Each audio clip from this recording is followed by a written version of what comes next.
Welcome to Managing Website Content Priorities by the Digital Empowerment. This session is brought to you by the Digital Empowerment Project, a nationwide initiative organized by the 6 U.S. regional museum associations and dedicated to providing free self-paced training resources for small museums. This inaugural series of online trainings focuses on digital media and technology projects and is made possible by funding from the Institute for Museum Library Services. My name is Justin Jakovac. I'm the Executive Director of the Mountain Plains Museums Association. My pronouns are he and him. I'm today's host for the program. My visual description is that I'm a white male with dark brown hair, a goatee and mustache, and a mint green shirt. I'm on a white background here today. I'm presenting myself from Cadiz, Ohio, the public library here. In this era of virtual meetings, when digital spaces may substitute for our physical sense of place, it is important to reflect on the land we each occupy and to honor the indigenous people who have called it home. Again, I'm speaking to you from Cadiz, Ohio.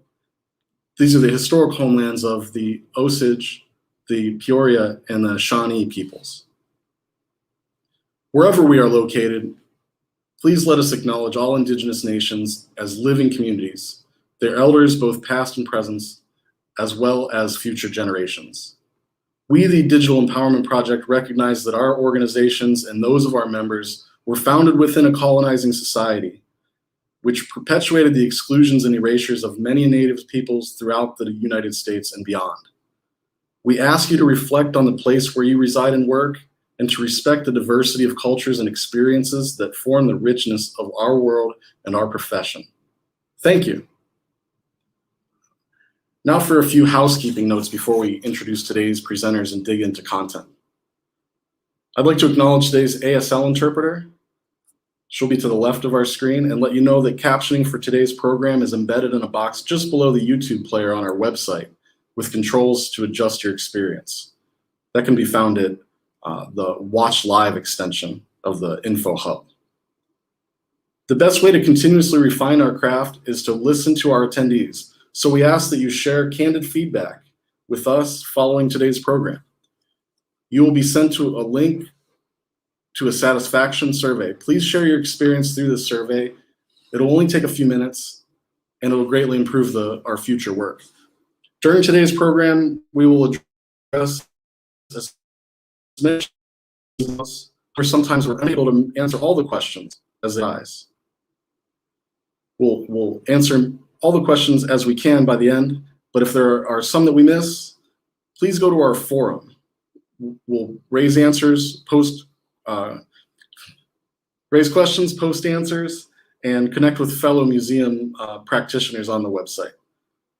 If you're looking for help in between programs, please visit that forum, create a login, and post your questions. A member of the community or student technology fellows will get right back to you.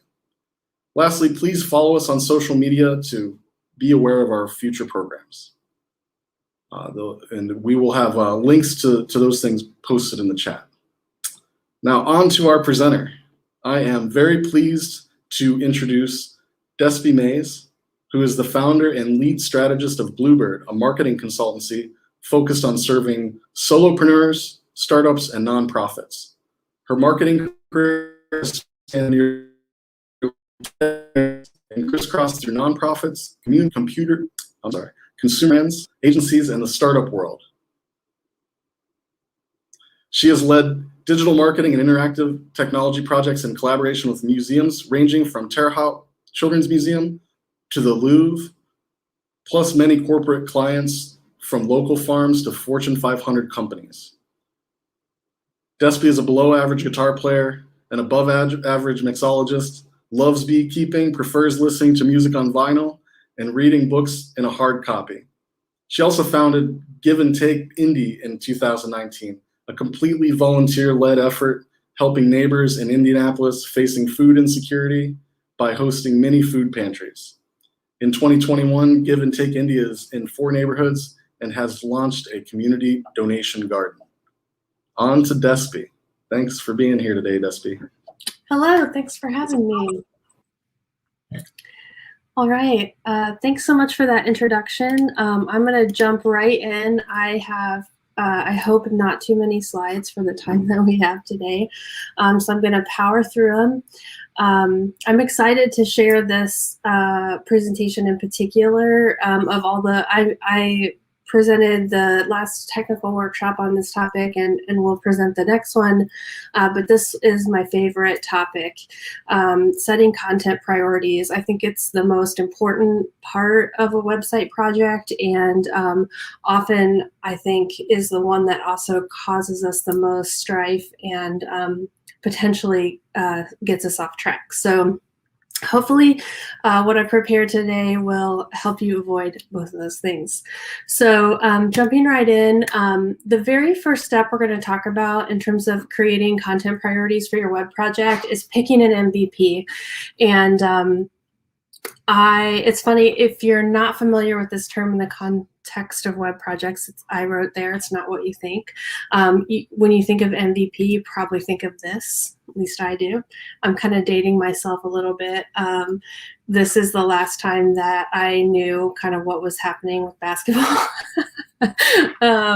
But I grew up in Indianapolis, and as a kid, our MVP was always Reggie Miller. And a funny aside, you know, growing up in Indianapolis, I kind of learned when I would go to other places, people would ask me where I was from, and I would say, you know, it's near Chicago. It was kind of the default because people were like, where is that? Maybe less so now. I feel like Indy's kind of grown up a little bit, gained some notoriety. But the very first time I ever traveled abroad was to China. And I was in a hotel elevator in Beijing, and someone asked me where I was from. And when I said Indianapolis, I expected to follow it up with, you know, it's near Chicago. And everybody's eyes lit up and said, Reggie Miller! So he's really helped us, you know, get the notoriety Indianapolis deserves. But anyway, I digress. So instead of most valuable player, MVP actually stands for minimum viable product. And that sounds like such a clinical term for something that is so important and will make your visitors' experience so much better. So the minimum viable product is a software term. You know, when you're building a piece of software, you want to create the smallest thing that somebody can functionally use and receive benefit. And we don't often enough think of our website projects in that same way. So I'm keeping the basketball vibe going for these next couple of slides where I'm talking about MVP. What is the minimum number of pages and features that are needed on your site to serve your audience? And if you can answer that question really well, you'll have a tighter project, you'll have more excellent content because you'll probably have less of it. But what you do have will be really wonderful. And it will help you kind of guide the project staying on track. So as part of this MVP process, we're going to talk a little more later about doing versus saying. We also have a tendency when we're setting content priorities to focus on what is our website going to say. And I would challenge you to think about what should it do. And when you think about what it should do first, you start answering kind of harder questions about the way things should work, the types of tasks people expect to come to your website and do, and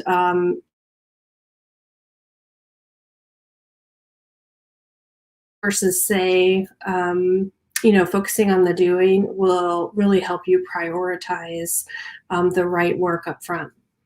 And then the final thing here before we move on is plan launch phases. And, you know, I think because often, I don't know if this is true across the board, but I've experienced often it can be difficult to catalyze the necessary energy, motivation, budget to do web projects. And so there's this tendency to to pile everything we could ever want into these web project scopes. And what that does is set us up from the beginning to miss the mark, because inevitably things will fall off of that list as launch day gets closer. And instead, if you can own that up front and plan some phases, it can help you with budget planning, time and resource allocation. Really, really helpful to think about it in that way. Okay, so how do you get to your MVP? I think these steps don't have to be in linear order, but all of them are important in terms of helping you figure out what that is. So the first thing is goals. I talked a lot about goals last time. Created a goals worksheet that you can reference from that last workshop.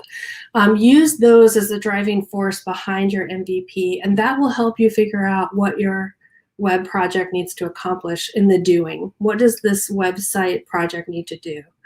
And then what's reasonable for you to accomplish? Are you doing this by yourself? Are you doing this with a small team? Are you paying resources to help you?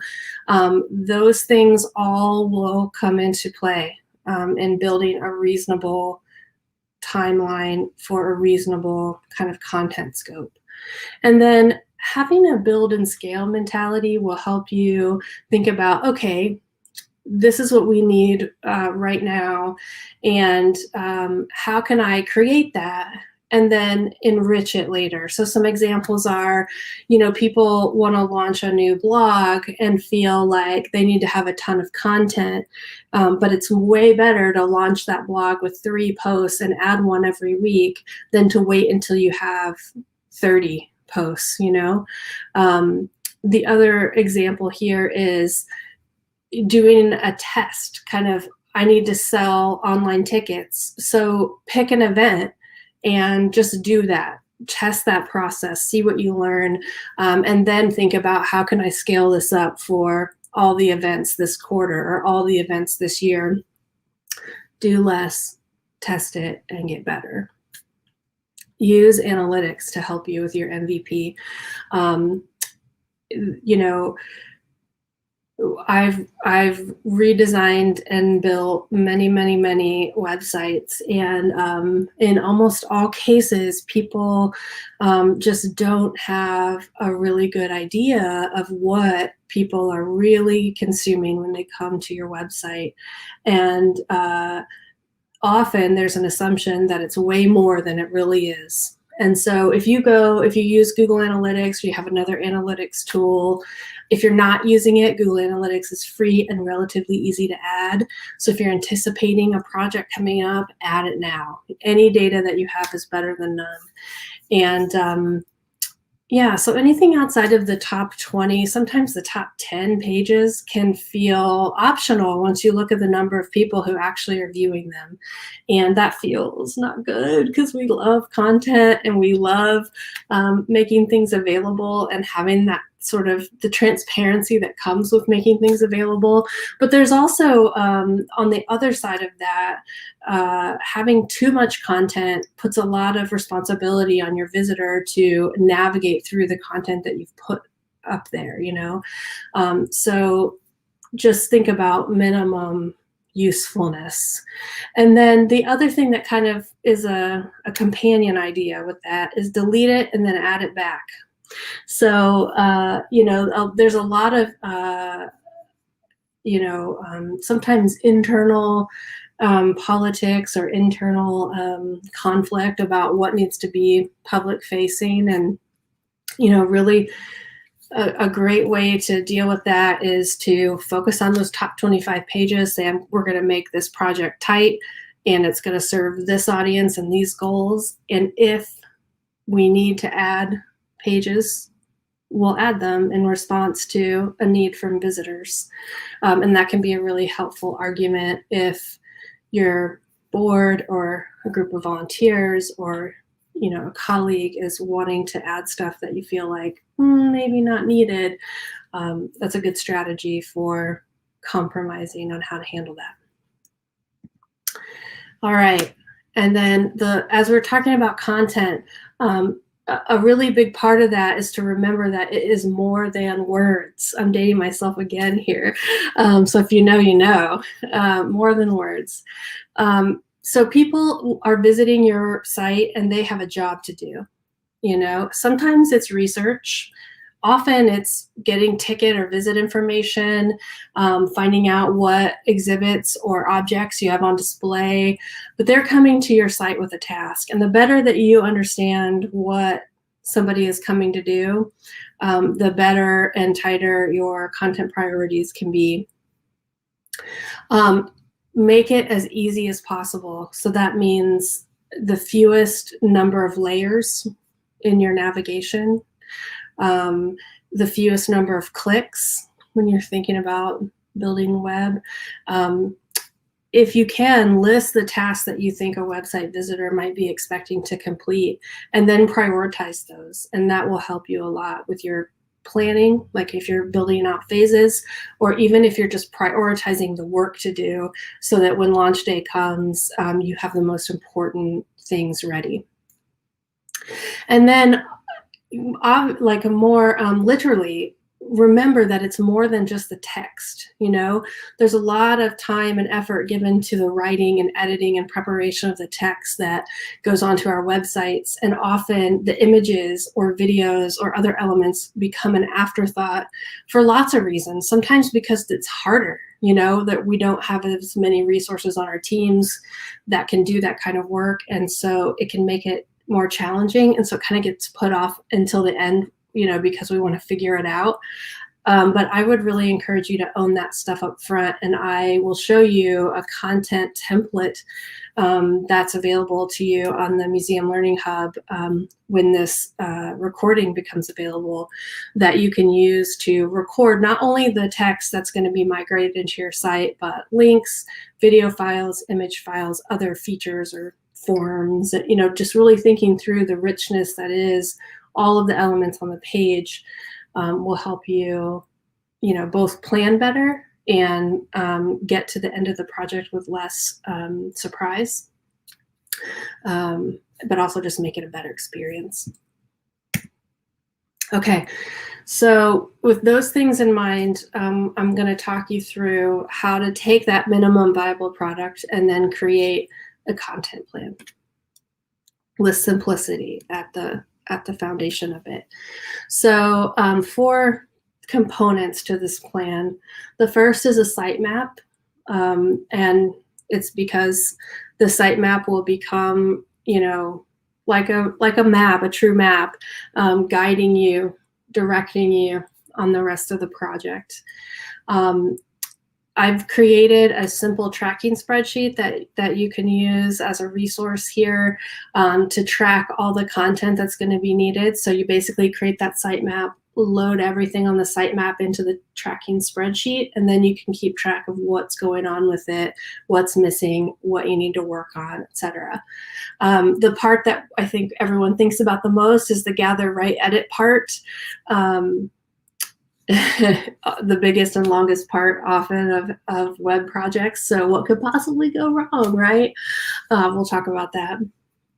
And then the migration process of actually moving content from those documents into the website and bringing it to life. So those are the 4 parts, and we'll talk through them in a little more detail. So here's a sample sitemap. This is a relatively small website, right? So if you need a bigger one, or if you're doing a project that is more of a component or a new category, you know, you can use this idea even if these specific categories aren't perfect for what you're trying to do. But this is just a way to think about a sitemap. And so what it's doing here is it's showing you this category is about who we are. This category is how to visit. This category is what's happening right now. Here is how people can become engaged with us. And here's how people can communicate with us. So remember when I talked about the doing versus the saying? These blue boxes are about the doing. So if people want to learn who we are and what we stand for, that's where they go. If they want to learn how to visit, that's where they go, etc. Right? So as you're building the sitemap for any kind of web project, think about what is it you want them to do first, and then how do you organize the sitemap to prioritize those most important things to do. And in this sitemap, you can see a couple of examples of things like under visit, for example, there's a link that links to the exhibit's homepage. So also think through how you're going to cross-reference these things. And because when somebody wants information about how to visit, they also want to know what exhibits you have, right? So that way you're keeping the content in one place, but you're linking to it to make it easier for people to do the full thing they came to do.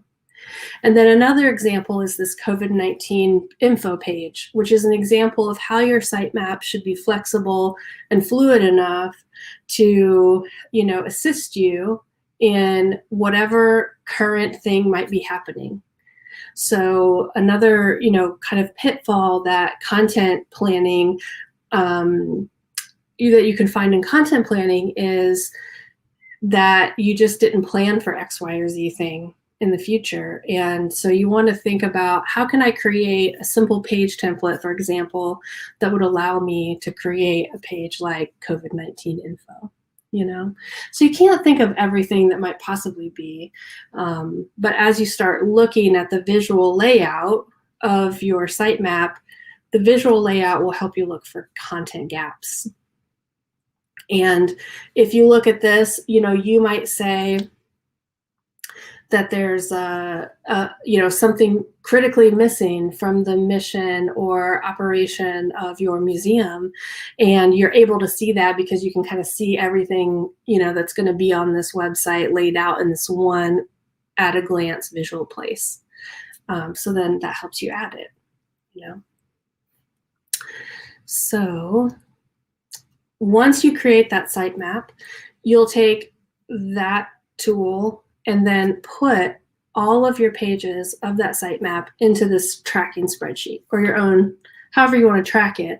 But basically that becomes a punch list for all the content that you need to account for in your website project. And it could be 100 things, it could be 5 things, depending on the scope of your project.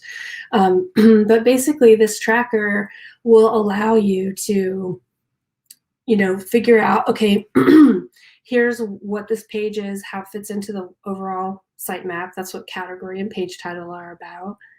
The type of content it is, who it's assigned to, what the current deadline is, and then all these checkboxes that allow you to keep an eye on. Is it ready for review? Has somebody reviewed it? Is it ready to be migrated? Is it on the site?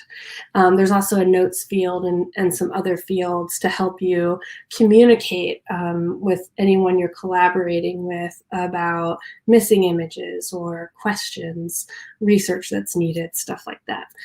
You can make this spreadsheet more complex if you have a more complex review process, just by adding more columns and kind of labeling those to suit your need. But I would say keep it as simple as it can be, and also be effective, because that will make your life so much easier. Okay, so the next part is you have your sitemap, you have your tracking spreadsheet, and now it's time to actually make some content. I've created this content template for you, and all the stuff you see highlighted, there are comments, notes about how to use this document to its fullest, excuse me. So basically the most important thing with your template is that it's consistent, and you want to be able to share this with anybody that needs to review it, share it with anybody who needs to migrate it into the site, and everybody should have a general understanding about what these components are. So because you're working on this content kind of in concert with design, you can go back and forth a little bit, like I have added some suggested length ideas for headlines, intros, main page content that I think will help you just think about creating a structure for those things. But as your design starts to take shape, you can go back into these content documents and make more specific adjustments if that's necessary. You know, when you think about a homepage design, for example, often there will be very specific, very limited character counts or, you know, space for things. And you want to make sure that your content documents are reflecting that. But I would suggest that your content process kicks off the second that sitemap is done, and that's when your design process kicks off too. And the nice thing about doing them concurrently instead of in a linear way is that you'll discover faster where your design plan has gaps. So often when you are working on a website project, you usually have some design inspiration, websites that you admire. You're looking at your brand, either you're making changes to it or you're using an existing brand structure, logo, colors, fonts, stuff like that. And then, however you're building this site, whether you're using an off-the-shelf template or you are working with a designer who's designing for you, in both of those cases, often the visual part of those designs is what is emphasized in that part of the project, right? And that's fine. It's an important part. But focusing on the design is not going to tell you that, oh, we need this specific block in order to fill in the blank thing. When you have your list of things that the website visitor needs to do, and then you start creating the content for all those pages, then you can go back and work more effectively with the design resource on your project to say, oh, we really need to make sure we've accounted for this specific type of content that's really important. So it can be a good way to have back and forth communication rather than this person does, this part of the project, this person does this part of the project, and then there's things that don't match up that have to be reconciled. This doing them concurrently can create more collaboration throughout the project. So I have pulled together some ideas to help you get creative with how you can really stretch your budget, how you can think creatively about presenting content in an interesting way without having to build a bunch of custom, widgets, plugins, features, whatever the case may be.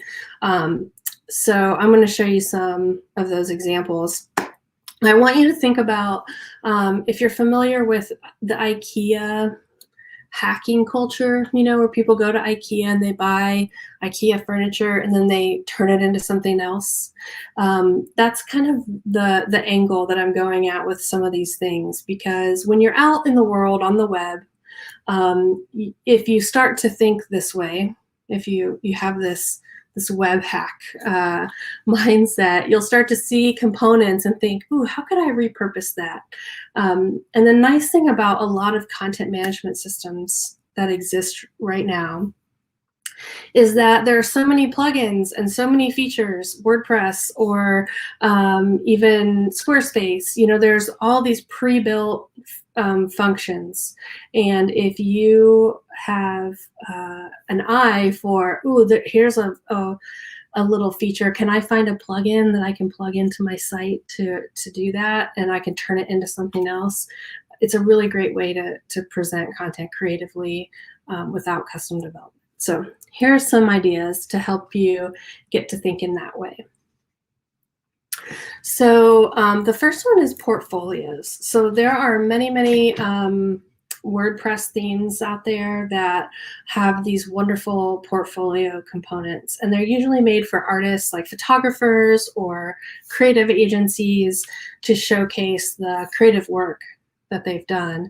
But there's absolutely no reason why you couldn't repurpose those to highlight what's in your collection, to show highlights of a current exhibit. You also could use them to feature a suite of programs. If you have summer camps, school workshops, anything that would benefit from a visual, and that's almost anything, you could turn into this visual format. Also, something to think about is using phone tripod mounts to create widescreen video. I think one of the biggest challenges that I build websites all the time. I create content for social media, all that stuff that you do in digital marketing. And, as Justin said in my intro, I have this nonprofit, Give and Take Indie, and, I built a website and I post on Facebook and whatever. And all the time, like, why am I not shooting horizontal photos? I look at my phone and all my photos are vertical, So it's a hard lesson, even for me. So create that wide format because you're going to need it for your desktop users. But having vertical content is great for your mobile users, So it's a good thing to use. Just get a phone tripod mount and you will have instantly better photographs and videos that you could use as beautiful backdrops on your homepage or on an exhibit page. And it's a cheap way to make it a lot better. Another example is using restaurant menu builders as menus for your programs. And I love menu builders for WordPress, especially because they're increasingly mobile friendly.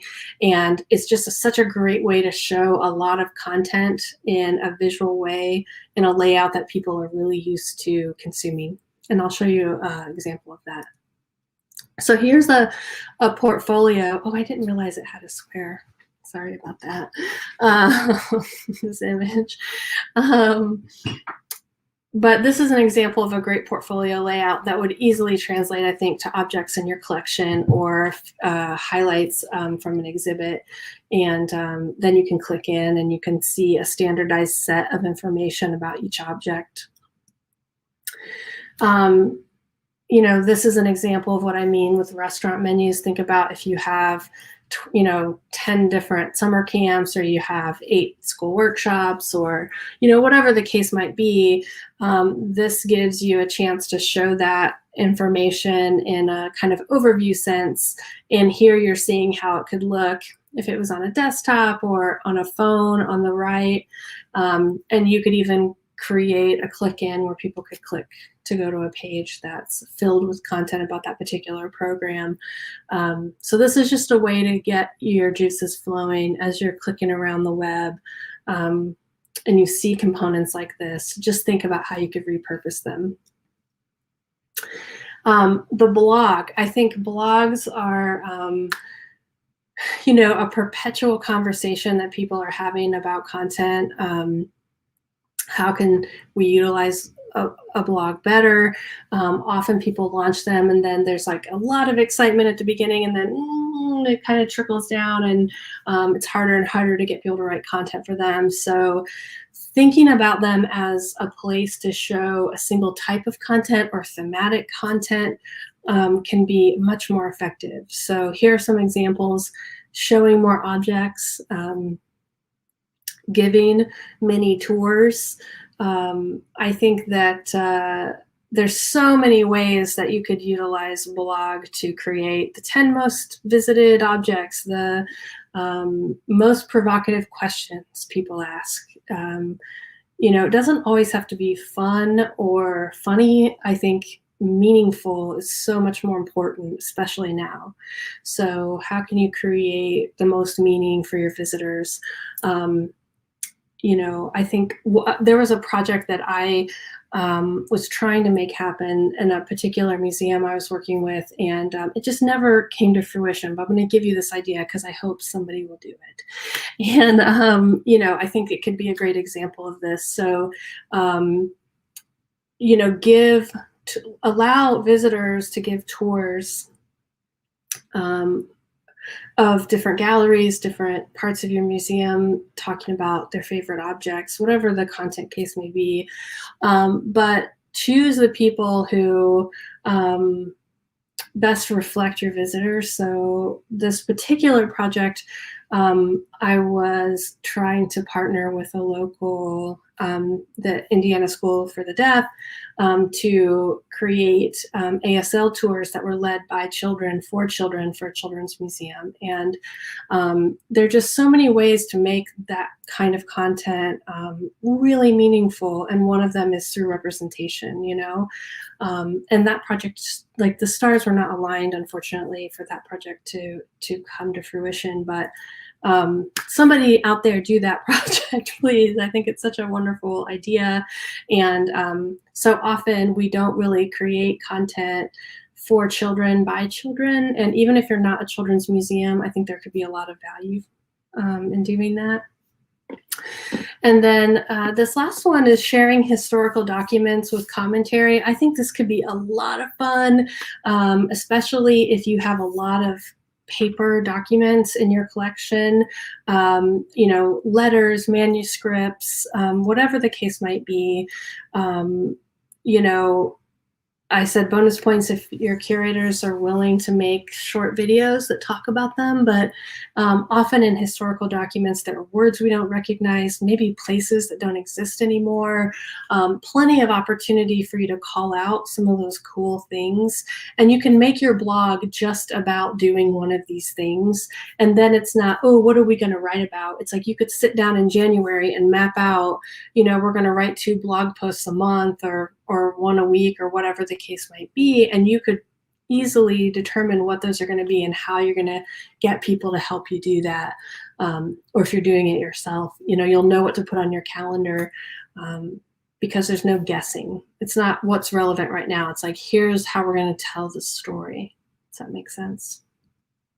Okay, here is one of my favorite YouTube videos. I saw this, it's been a couple years ago, so you might have seen it. If you haven't, I'm going to show you just a highlight reel. So actually, I'm not going to spoil it. I'm just going to play it, and then I'll talk to you about why I think it's important.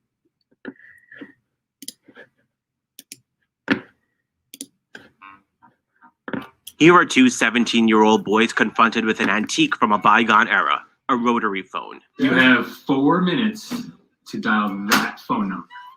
Jake and Kyle Bumstead were challenged to make a phone call on a rotary phone under 4 minutes.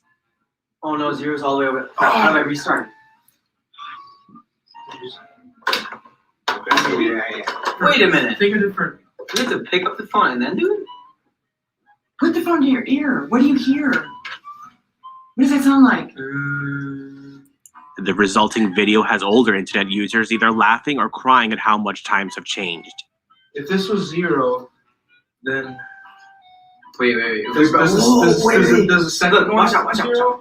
The second Is one this correct? 0? Bring it all the way around and then like, what's with all the holes though? That's a great question. Before you laugh at their effort, these 2 boys can probably show most of us a thing or two about how smart TVs work. 8500. 8500. We're done. Oh, you did it? Yeah, no, I didn't.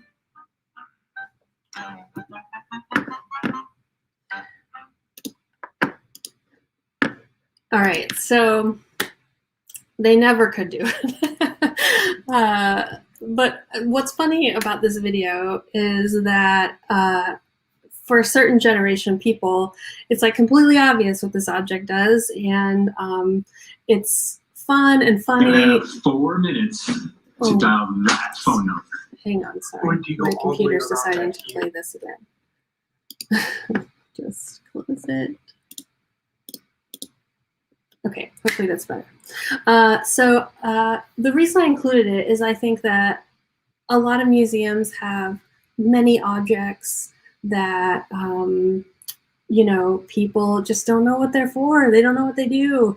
And so this is just a really funny example of how you might be able to illustrate that. Obviously, there might be touching problems, and I realize that.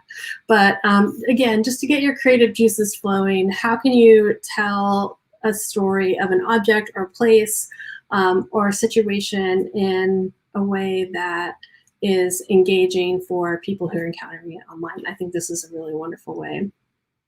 of doing that. All right, I'm going to try to speed through the next couple of slides and so that I leave some time for questions. I also have recommended some things here that are really worth spending money on to help you make your content great. I am a big user of Canva. If you haven't checked it out, it's an online, basically like a graphic design program, but not software you have to download or buy. There's a free version, so you can create an account and just experiment. The pro account, I think, is about $13 a month. It's totally worth it because you have access to a great many more images, graphics, icons, and also file formats. So one of the things that you might need for a website is PNG files that have a transparent background, for example, and you can create those in Canva so easily. It's wonderful. I can't say enough great things about it. It really makes design more accessible to people who have limited design experience.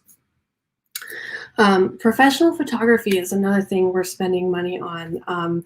You know, depending on where you are, the cost may vary.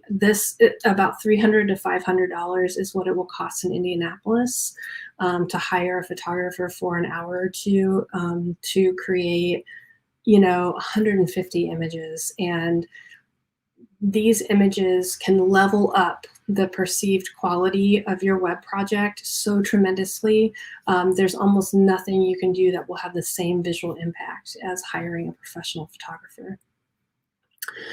Creating a brand style guide. You can do this yourself for sure in a simple way, or you can hire an experienced designer to do it for you. The cost can range greatly depending on who you get to do it for you, but basically creating some type of document that you know, writes down what are your web fonts, what are your headline styles, what colors are acceptable, what's the button style, you know, how does the logo get used, all of those things, so that if you are working with external partners or vendors, volunteer design folks, or people who are helping you with their website, you want to be able to hand somebody this information.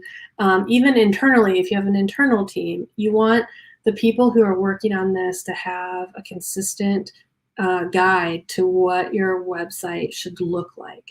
And this is a place where websites get, you know, messier and messier over time as different people manage them, because this is missing.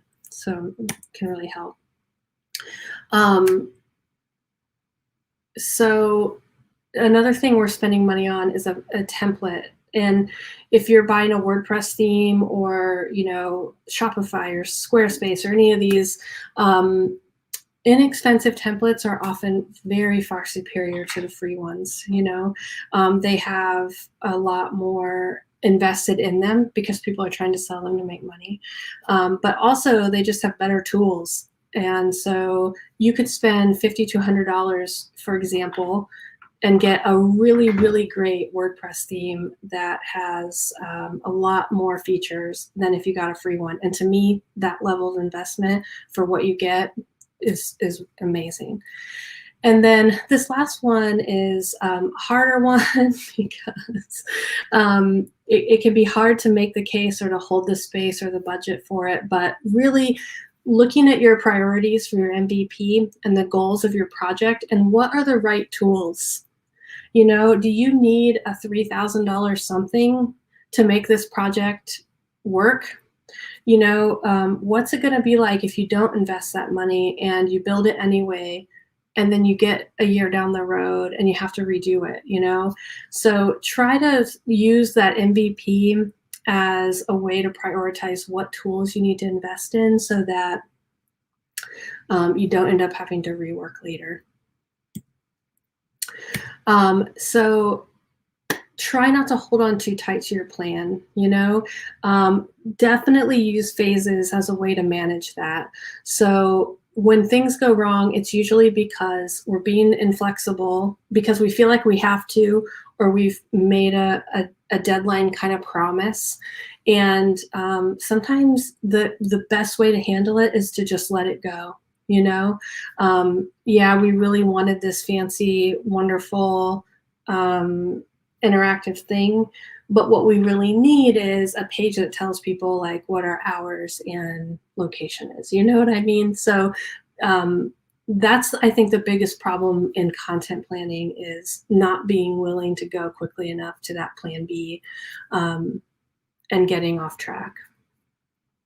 And then focus on saving the content priority rather than the feature itself. So that example I gave is a perfect one here.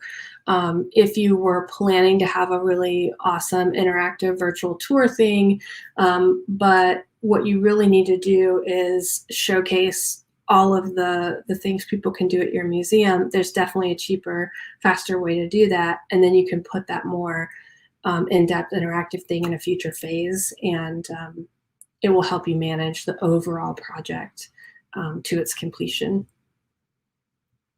Okay, that was everything that I had to share with you for today. I feel like I talked a mile a minute. So you can connect with me in all these ways. You can follow Bluebird or connect with me directly. I'm lucky you can Google me, and it's pretty easy to find me. And then there's also an opportunity, as Justin mentioned, for discussion on the forum, as well as the Q&A that is to follow right now. So I'm going to stop my share so we can have some discussion.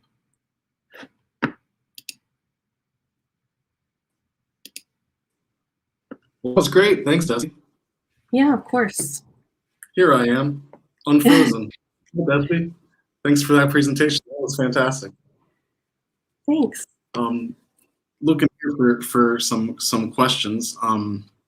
Give me 1 minute to piece through our comments. I don't have too many questions today, so let me circle back around and talk about some of the earlier aspects of your conversation in terms perhaps of. I know you already prioritized through the cost elements that need to be considered, but maybe just to tack back on the must-haves perhaps, or your major priorities for those cost elements as you sort of digest the larger conversation that you just gave us. Yeah, I think as far as the cost goes, I would prioritize buying a template, professional photography. And then after that, it's really what is the most important thing for this project to do. And, there's just such a plethora of potential goals you could have. The goal might be to make the collection more accessible online, or the goal might be to make it easier for people to buy tickets on their phones, or it might be, how do I get data that's submitted on a web form into another system? So like in all those cases, the thing that you invest in is going to be different, but prioritize that thing that's related to your overall goal. Awesome. I know I had one question came through on a document that I don't have open yet, so you got to give me one second. So let's take a look at I'm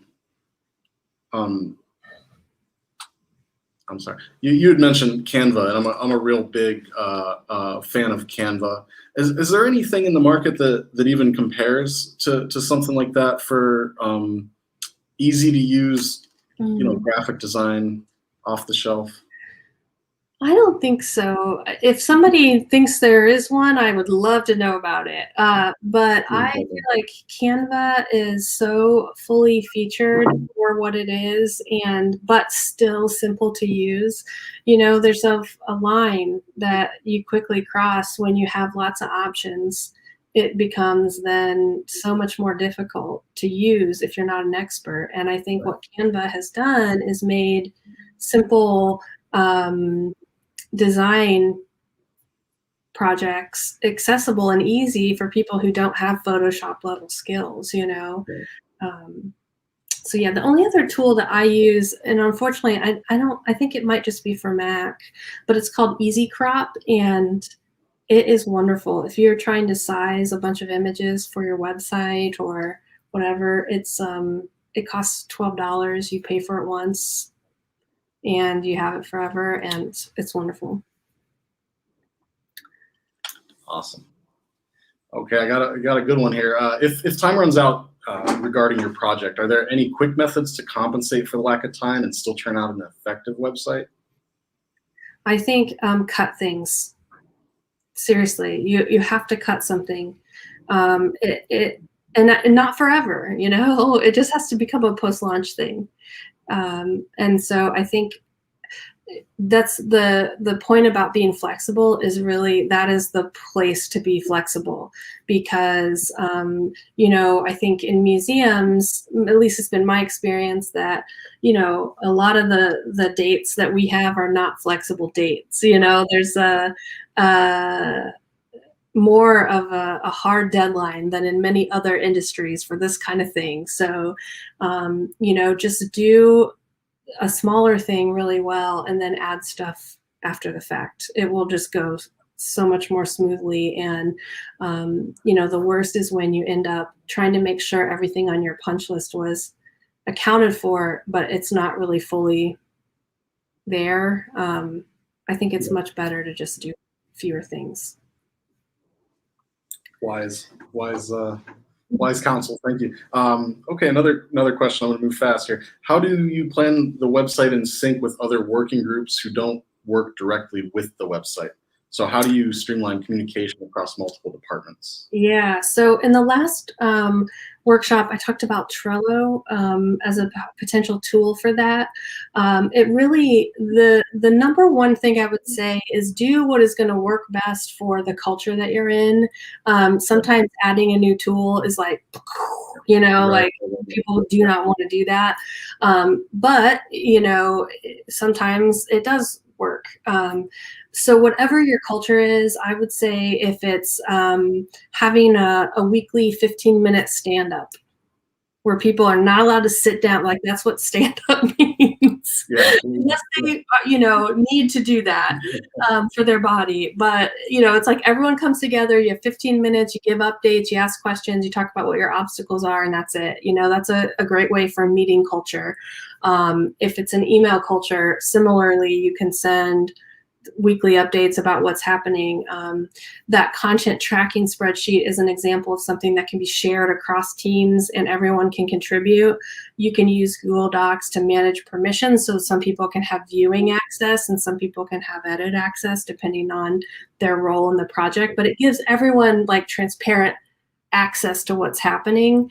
So I would do what makes sense in your culture and then do it consistently. And as long as people feel like they're getting consistent updates, I feel like there's less anxiety and less conflict. Gotcha. Yeah. Awesome.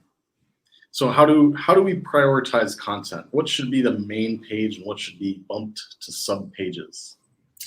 Yeah, so when you think about it's sort of like in concentric circles of priority, you know?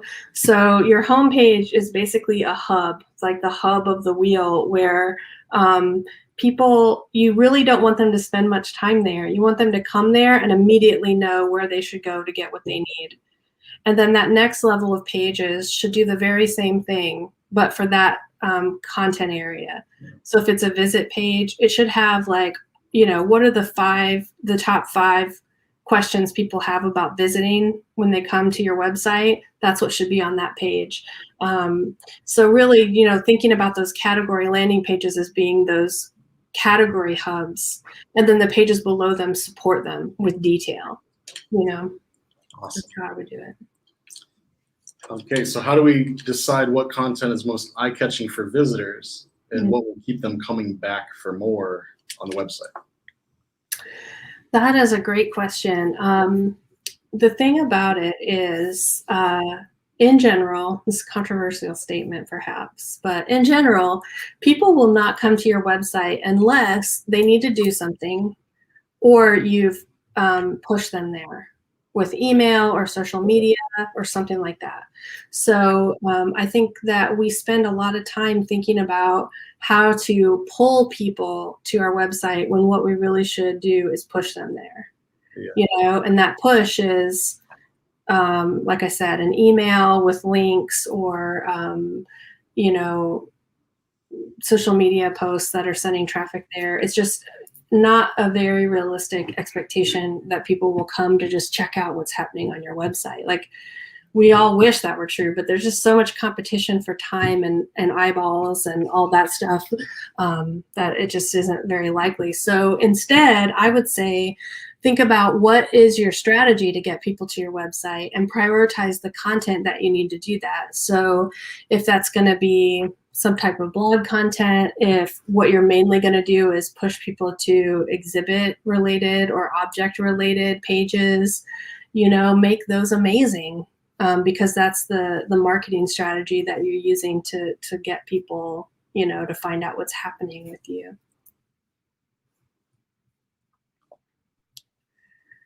Hey, question about voice of prose.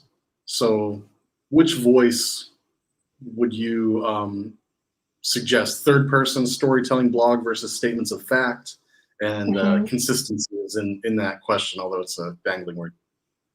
Yeah, I think that is related to who you are as a brand. And is your brand, or, you know, even brand is kind of like a marketing speak word, but, you know, like, what is the personality of your museum? You know, are you formal and serious and are about issues that require a certain amount of gravity, you know, like the tone should reflect that. And similarly, if you're a children's museum or you're, you know, like I just went to Sacramento and they have like the Skull Museum, you know, in Sacramento. It's like skulls and you can buy every t-shirt you can imagine with a skull on it and stuff. Like they can have a tone that is irreverent and a little aggressive, you know what I mean? Like it just depends on the type of content that you actually, your museum is displaying and interpreting more than anything else, I think. Right. Gotcha. Okay. I got two more and we're gonna race. Images comments on the merits of watermarks to discourage theft or reuse. Well, I would ask why you want to do that. Like, are you making revenue from selling those images? Do you have intellectual property commitments with living artists? You know, like there's a lot of reasons why you might need to do that. But in my experience, it just isn't that big a deal. Which I know I worked in museums. I know it's not a cool answer for me to give for rights and reproductions people. You know, I know it. But in general, people are wanting to share this stuff on their social media feeds. They'll probably be tagging you when they do. So I think it's, you know, better to, in the age in which we're living, to make those things look good on you and for you to look cool than it is to be really formal about that. But like I said, I understand that there are reasons why that's not a great answer, but that's my honest answer. Love it. All right, last one, and then we're gonna say our goodbyes for the week and see you next week and do that thing. But okay, my museum just bought the rights to a .org website. Awesome. What is the first step? How to build it? Nuts and bolts, not content. Do you recommend a choose platform? Do you recommend a step like choosing platform, perhaps? Yeah, okay. So I would actually recommend setting goals first. And you can look at the first module of the series and get a lot of tools to kind of get you started there. The reason I recommend that, so that whole presentation is how to build requirements, how to set goals, identify your audiences. That will all serve you really well. In the next one, I will talk about how to interview a technical resource, how to communicate with them, some of the more nuts and bolts things about managing the web project, not content related. So stay tuned. We'll have those recordings available when we're finished with the whole module. You'll be able to go back to that first one, and you'll see a lot more by the end of the next one. Yep. The technical discussions with Despi. I can see that my camera's cutting out. Okay, here we are. Thank you very much for being here today, Despi, and thank everyone for attending today's program. The second of our technical modules, technical sessions of the fourth module.